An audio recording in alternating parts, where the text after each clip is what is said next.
Magandang araw kaibigan. Marahil ay dumarating sa ating buhay na tayo po ay nalulungkot sapagkat sa kabila po ng ating pagsisikap, parang wala pa rin pong nangyayari. Bakit?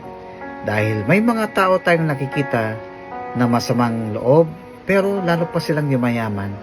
Lumalawak ang kanilang impluensya at ginagamit ito sa maling kaparaanan. Marahil sagana sila sa lahat ng kanilang pangailangan, ngunit meron tayong higit na kailangan sa mundong ito. At ito po ay matutunghayan po natin sa Psalm chapter 73 verse 25 to 26. Whom have I in heaven but you? And earth has nothing I desire besides you.